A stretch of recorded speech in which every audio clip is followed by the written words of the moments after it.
pits and stone chips. As you know, that when you get a stone chip, you're missing the paint, which means it creates a void right there. So I'm going to share with you how to do this.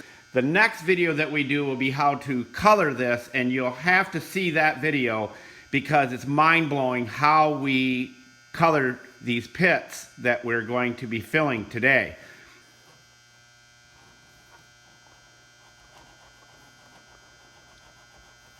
Let's carve that right in there.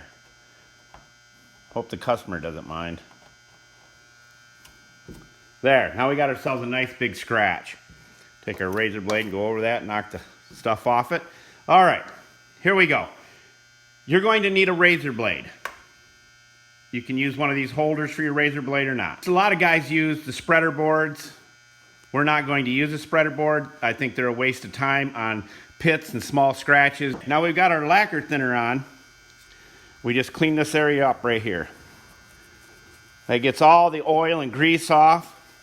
Now you can use a hair dryer after you do this and speed it up if you want, but you don't have to. You can just let it air dry. It dries pretty quick. Now we're going to get the dry stuff out of the top. We don't want that. We want it right there. See that stuff? Okay. Take your razor blade and you just take a very little amount and know where you put it on the razor blade. Okay, you ready? Here we go.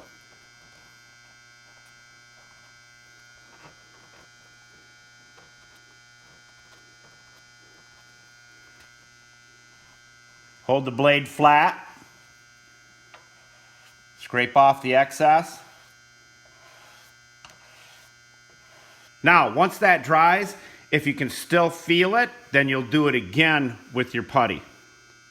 Let it all dry. Let it dry a good day. You don't have to. You can do it in the morning. Now that you've filled your pits, and say you had 50 of them on your hood or your fender or wherever it may be, then after it completely dries, before you color, which will be our next video, that's a completely different process than anything we're doing here. You'll take your 3000 grit. I like 3000. You can use 2000 grit, wet and dry sandpaper. And you'll sand over this with your soap and water mix in your spray bottle, just like we do on all the videos.